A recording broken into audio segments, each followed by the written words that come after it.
안녕하십니까. 신의균의 군사TV 디펜스 브리핑입니다. 오늘도 역시 아주 중요한 군사 안보, 국방, 무기 관련한 소식 간추려서 브리핑 해드리겠는데요. 첫 번째입니다. 북한이 최근 종료된 제8차 노동당 대회를 통해 노동당 규약을 개정했으며 여기에 무력을 통한 한반도 적화 통일을 적시한 것으로 확인되면서 파장이 커지고 있습니다. 북한이 8차 노동당 대회에서 노동당 규약을 개정했으며 서문에 무력의 지속적 강화와 국방력에 의한 조국 통일이라는 문구를 당 규약 서문에 명기한 것으로 확인됐습니다. 노동신문은 1월 10일 보도에서 조선노동당은 8차 당 대회에서 당 규약 개정에 관한 결정서를 채택할 때 대한 규약 서문에 공화국 무력을 정치 사상적으로 군사 기술적으로 부단히 강화할 때 대한 내용을 보충했으며 국방력에 의거한 조국 통일을 추진한다 라고 명기했다고 전했습니다. 노동신문은 이러한 규약 개정이 강위력한 국방력에 의거하여 조선반도의 영원한 평화적 안정을 보장하고 조국 통일의 역사적 위협을 앞당기려는 우리 당의 확고부동한 입장을 반영한 것이다 라며 북한이 지금까지 단 한 번도 무력에 의한 적화 통일 의사를 포기한 적이 없다는 사실을 거듭 확인했습니다. 이와 관련해 세종연구소 등 싱크탱크들은 북한은 핵과 미사일에 기반한 우월한 국방력을 바탕으로 한반도 정세 안정뿐만 아니라 조국 통일도 실현하겠다는 노선을 채택해 향후 남한에 대해 더욱 강압적인 태도로 나올 것이다 라고 우려하고 있습니다. 북한은 최근 수년 사이 미국의 역대급 제재와 봉쇄 조치, 기상재해와 팬데믹 등으로 사실상 경제가 붕괴됐다는 평가가 많았는데요. 도대체 어디에서 돈이 나와서 전략무기는 물론 재래식 군사력까지 급속도로 강화하고 무력에 의한 적화 통일을 다시 공개적으로 운운할 수 있게 되는지 그 배경에 관심이 쏠리고 있습니다.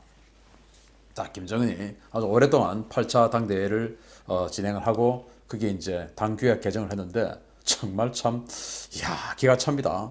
국방력에 의한 조국 통일을 추진한다. 그 말은 뭐냐? 무력에 의한 통일을 하겠다 이 말 아니겠습니까? 국방력에 의한 조국 통일, 무력 통일이죠. 전쟁에서 우리 남한 집어삼키겠다 그 말 아닙니까? 자, 이 정도 나왔으면 우리 통일부, 우리 정부에서는 또 우리 대한민국을 책임지고 있는 여당에서는 당연하게 북한에 대해서 강한 이 유감 표명을 해야 되죠. 지금 한반도 평화 이런 것들을 지금 진행해야 되는 상황에서 무력에 의한 통일을 추구한다라는 것을 당 규약에 넣었다. 우리가 지금 뭐 헌법에 넣었다 그 말 아니겠습니까? 그게 지금 이 상황과 맞냐라고 강력하게 어필해야 되죠. 그런데 이런 상황에서도 대화해야 되고 또 뭐 여당의 유력 인사 김태모 의원은 김정은이를 대담한 인사라고 이야기하고 또 이 김여정이는 지금 이번 그 당대회를 통해서 뭐라고 이야기했냐? 우리 군에 대해서 정말 모욕적인 또 노골적인 불만을 표시했어요. 뭐라고 했냐? 우리 군은 해괴한 족속들이다. 기괴한 족속들. 그리고 특등 머저리다. 이렇게 이야기를 우리 군에 대해서 하고 우리 군이 이제 뭔가 북한의 도발 예상 때 하는 그런 행위들, 내용들 이런 것들을 향후 나중에 꼭 계산할 것이다. 힘에 의한 무력 통일을 하고 나서 나중에 꼭 계산받을 것이다. 그 말이든지 아니면은 우리 대한민국 정부가 무조건 뭐 북한이라고 하면 아이고 형님 하고 엎드려서 그냥 뭐 절절절절 매니까 그래가지고 제발 우리 서울에 답방 한번 해주세요 라고 막 빌 때 야 그때 너희 군에서 뭐라고 했어? 그 전부 사과해. 자, 그렇기 때문에 이것 때문에 기분 나빠서 얼마, 또 이 멘트 때문에 기분 나빠서 얼마, 또 이 멘트 때문에 기분 나빠서 얼마 추가 더해서 우리한테 돈 갖고 오면 내가 가줄게. 이런 거 아닙니까? 계산하겠다고 했으니까. 지금 이런 상황에서 대화니 뭐니 하는 것보다는 우리 국민의 자존심, 지금 코로나 때문에 얼마나 힘듭니까? 저도 코로나 때문에 진짜 저는 뭐 정말 제가 코로나 관련해서 나중에 한번 드릴 말씀이 있어요. 그 투병기 정말 아무것도 할 수 없어요. 약이 없으니까 그냥 뭐 체력으로 버티는 수밖에 없는데 그런 상황에서 이렇게 힘든 자영업자들은 자영업자들대로 힘들고 모든 사람들이 이렇게 힘든데 지금 이런 상황에서 우리 정부는 북한에 질질 끌려가는 이런 모습들을 계속 보여준다. 국민들이 그러면 희망이 어디 있습니까? 이런 데서라도 뭔가 기계를 좀 보여줘야 국민이 숨을 쉬죠. 정부, 여당 정신 차리십시오. 두 번째입니다. 제주 남방해역 대륙붕 지배권과 관련한 한일 대륙붕 협정이 오는 2028년 만료됩니다.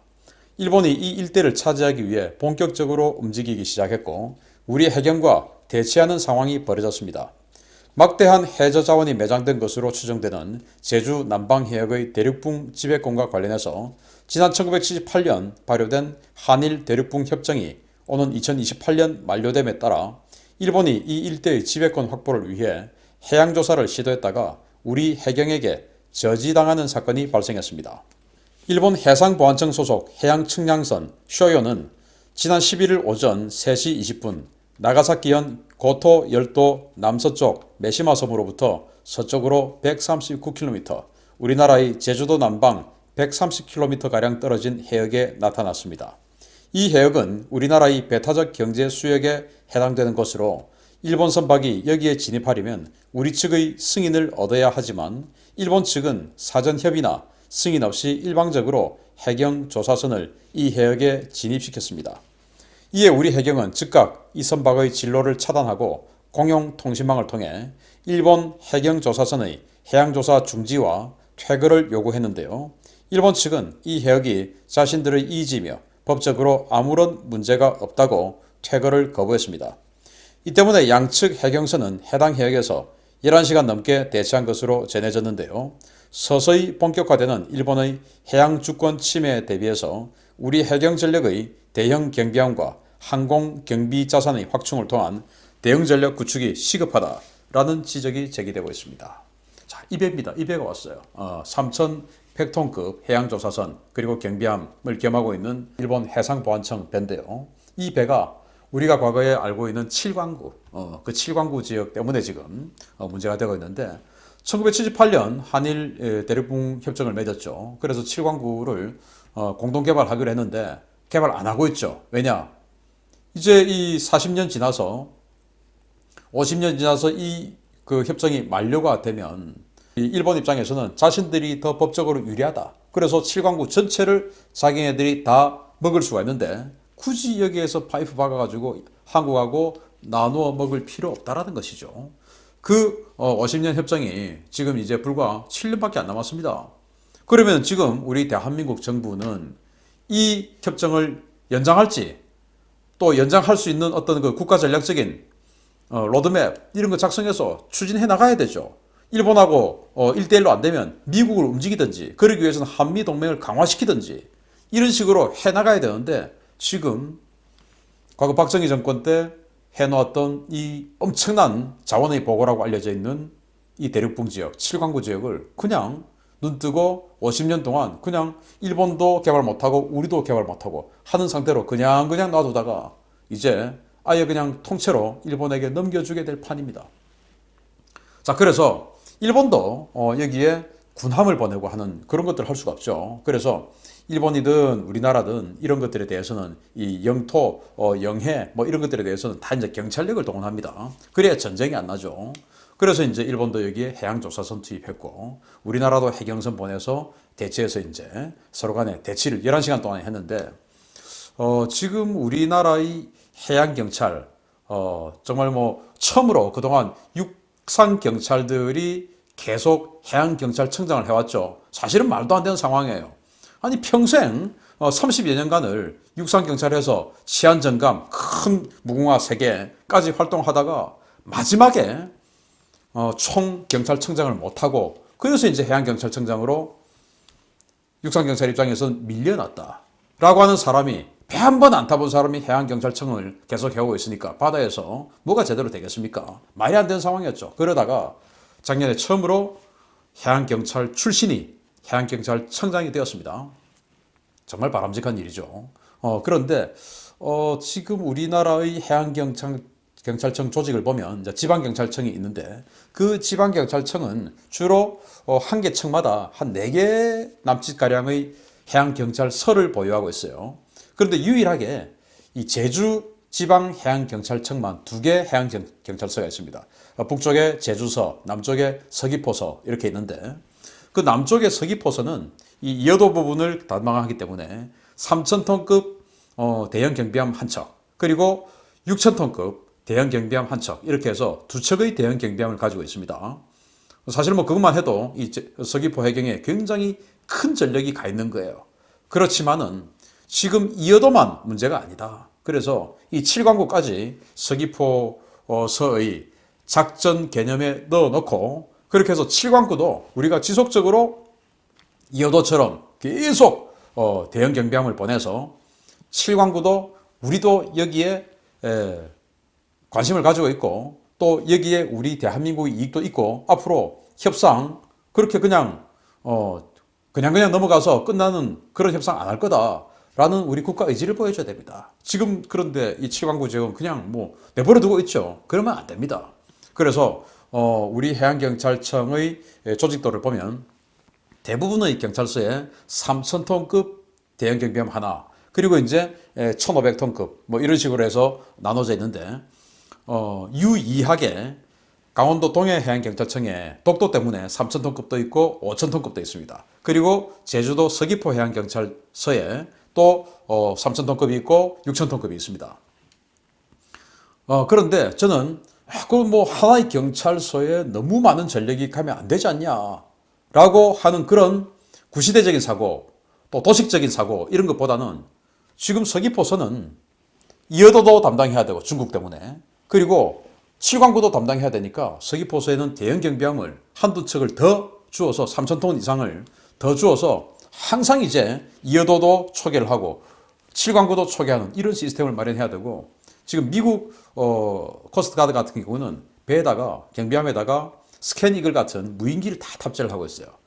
배는 아무리 빨라봐야 시속 이 경비함은 뭐 가스터빈 이런 거 아니니까 시속 20노트입니다. 22노트 뭐 이렇게 달려가봐야 한계가 있죠. 그러니까 비행기로 보내서 스캔하고 초계하고 그리고는 이제 배가 가서 후속 조치하고 이런 시스템 다 되어 있습니다. 그리고 또 일본 같은 경우도 일본 해상보안청도 지금 미국의 그레이 이글 그 무인기를 해양에서 초계기로 정찰기로 활용하는 그걸 테스트를 지금 미자와 기지에서 하고 있어요. 그래서 우리도 프레데터 같은 이 정도 덩치 되는 중대형 무인기에다가 해경이 이 초계 전력으로 사용할 수 있는 이런 것들 지금 개발 들어가야 됩니다. 해양경찰청이 조직이 좀 작고 뭐 그러다 보니까 이런 식으로 막 그 세력을 확장해 나가지 못하는데 현대는 항공력의 시대 아닙니까? 그래서 해양경찰청에 지금 고정익 해상 초계기가 너무 없어요. 고정익 해상 초계기 지금 당연히 늘려줘야 되고 그리고 무인기도 뭐 그냥 뭐 4발짜리 드론 이런 거 말고 진짜 프레데터 같은 그레이 이글 같은 이런 중대형 무인기를 가지고 이 자기 경찰서 지역을 다 초계할 수 있는 이런 능력 해줘야 되고 배에다가도 미국처럼 스캔 이글 같은 이런 소형 무인기들 전부 탑재해줘야 되고 그리고 서귀포서 같은 경우는 대형 경비함 2척을 더 줘서 자 7광구도 매일 가라 라고 하는 그런 획기적인 발상이 필요하지 않느냐. 그러기 위해서 국민이 해양경찰청 지지해줘야 되죠. 이 추운 날씨에 11시간 동안 이 새벽에 밤바다에서 일본 이 경비함과 대치해준 우리 해양경찰청 감사합니다. 그리고 해양경찰청장님 이거 분명히 기억하시고 내년도 예산 또 중기 계획 다 넣어가지고 서귀포서에서 7광구 담당해서 계속 가도록 해주세요. 그리고 일본이나 미국처럼 중대형 무인 초계기 개발 그리고 계획 들어가야 됩니다. 마치겠습니다. 감사합니다.